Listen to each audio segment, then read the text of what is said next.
Multiple failed projects, millions of dollars lost, diversity hires, firing people and hiring other people just based on their ideology instead of talent, multiple of intellectual properties ruined, possibly forever. This is the world of the DEI entertainment industry that has plagued our entertainment world for several years now, and it looks like it might be coming to an end. Good day, ladies and gents, my name is Helzo and I'm DiscussThing, and today we'll be talking about the fall of the DEI culture in gaming and movies. Now, we have been talking and prophesizing about the fall of the woke agenda in entertainment for quite some time now. However, now it seems that it's finally coming true. The prophecies have been fulfilled. A growing number of products in the science of games, TV series and movies have popped up in 2024, all of which have failed spectacularly when it comes to viewer retention, interest, ratings and the most important thing of all, profit.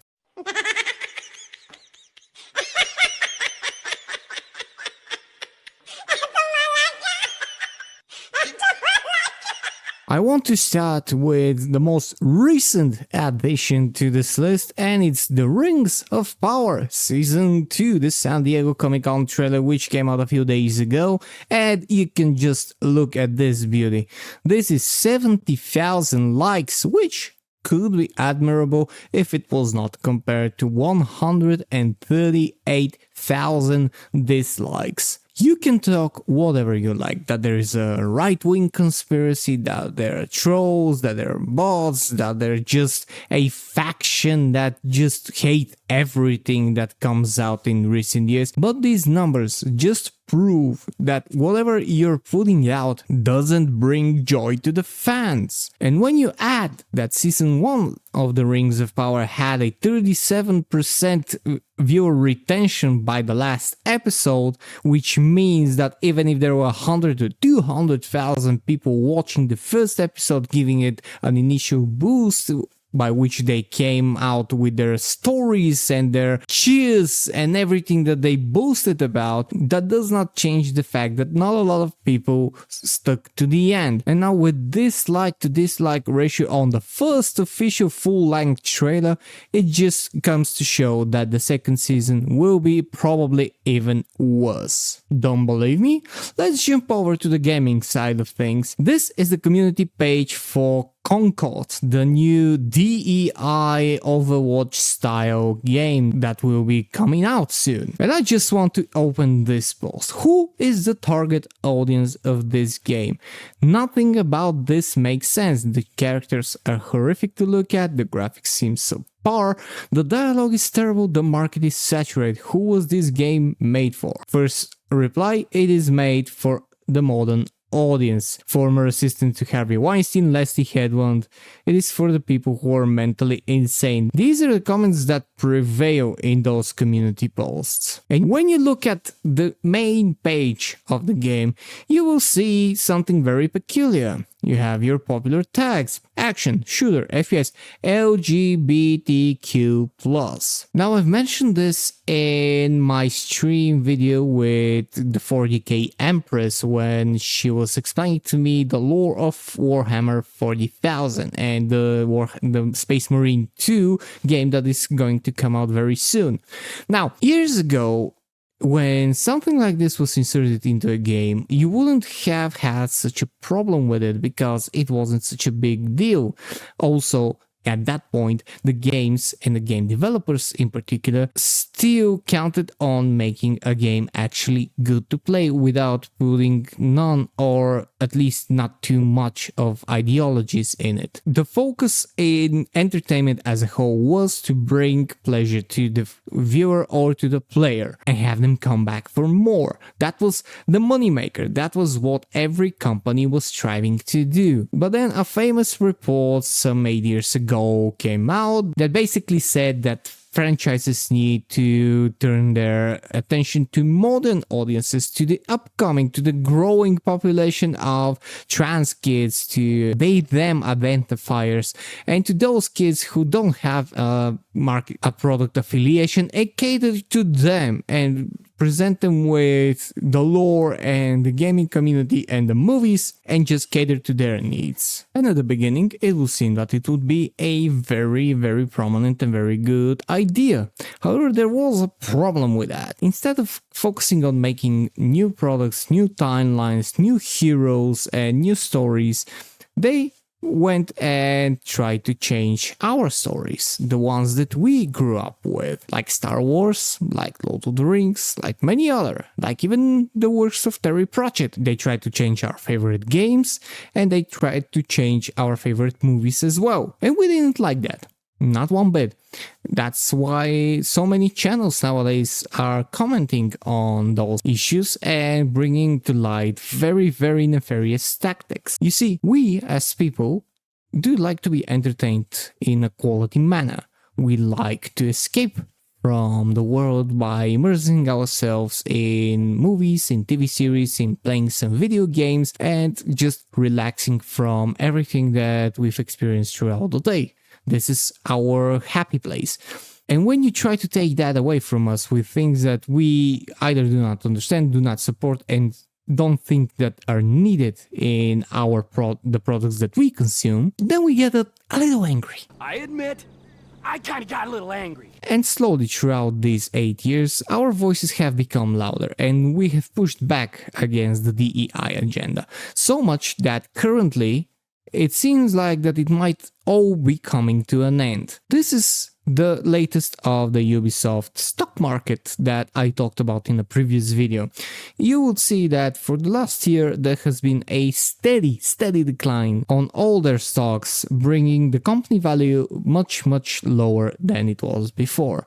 This is mainly because of what they have tried to do with their latest edition, being Assassin's Creed Shadows. And I've talked a lot about Assassin's Creed Shadows. I've made numerous videos on the topic with a lot of updates, and it would seem that Ubisoft finally caught some of the things that we were trying to say and produced a half-baked apology that didn't do them any favors, admitted that Yasuke is not a real samurai, even though in a previous article and interview they actually mentioned that you could learn history from Assassin's Creed Shadows, and only managed to get some small sense of self-awareness after they have angered an entire country and an entire people by perverting their official history. And you would think that this would be the end, that other companies will follow in Ubisoft's apparent turn, even though it was late.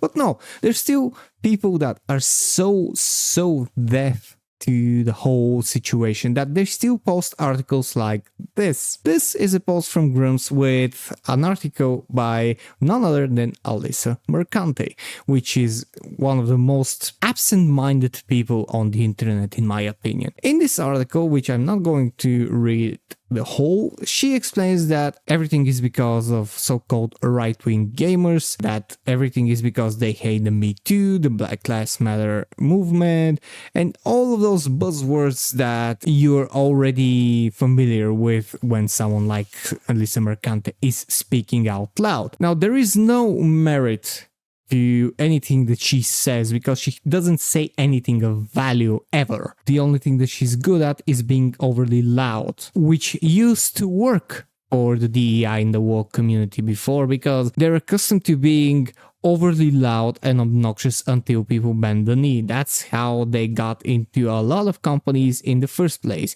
They were loud, they were presenting themselves that they were an army and they were the majority of the fans because this is the new generation and the old generation doesn't care about entertainment anymore and that they're the ones that you should focus on. Well, it happened. Concord, which I presented earlier in the video, is a full-blown DEI game. The opening day on Steam, the peak players that were registered were 2,388. Now, I don't think I need to tell you what such a number means for a day one opening for a game. It is basically dead on arrival. Imagine spending so much money on development, on catering to certain groups of people, on receiving consultancy from certain companies that I've talked about in the past, and then having your product just fail spectacularly. And even though this is not a new occurrence, it would seem that there is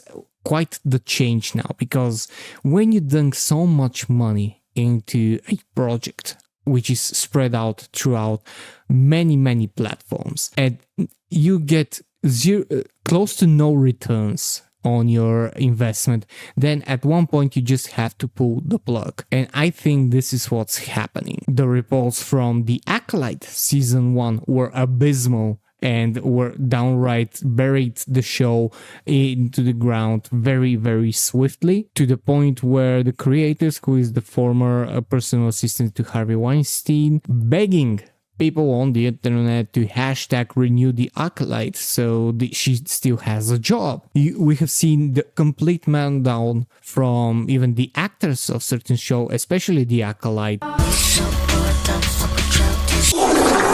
as well as just downright insults towards gamers and actual fans of a franchise. And I say let them scream themselves to the grave. Let them just bury themselves in their own misguided agendas and let them rot in there and die on those hills and just be forgotten forever. Yes.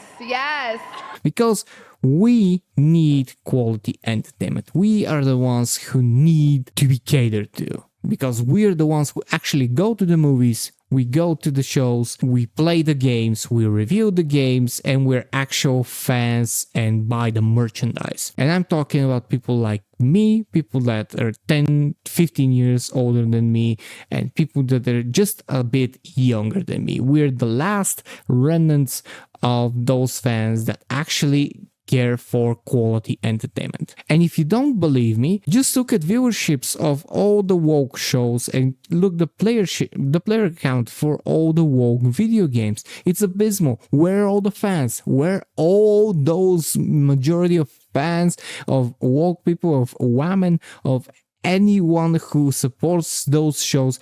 Where are they? Why are they not going to the shows? Why are they not playing the games? Why are they not spending the money? Because, do you know why?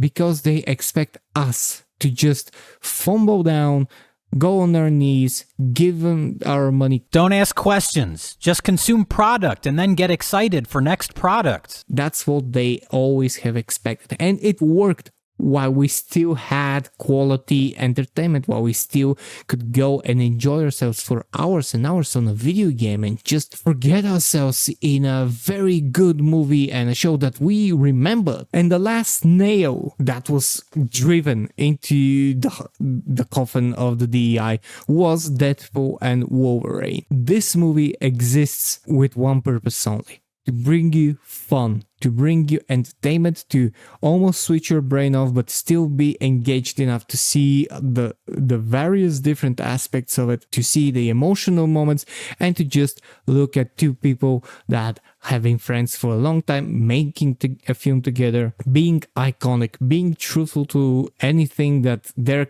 heroes and their characters stand for, and just bring you 2 hours of endless fun, which shows you that the formula is not complicated. You just need to know what the actual fans want and who they are. And no doubt 2024 will be marked as the fall of the DEI. I have no doubt about that. Whether or not it will be the final year, we'll see. However, by all means, we are approaching the after summer months. The new shows are coming out and the ratings seem to be going just as you would expect. And what we can only hope for is that afterwards there will be a renewal and we'll be back to having quality entertainment, talented people on all the important positions in the companies, that will bring us the entertainment that we deserve and the entertainment that we would gladly pay for. Because at the end of the day, there are two merits that matter in entertainment: the fans and profits.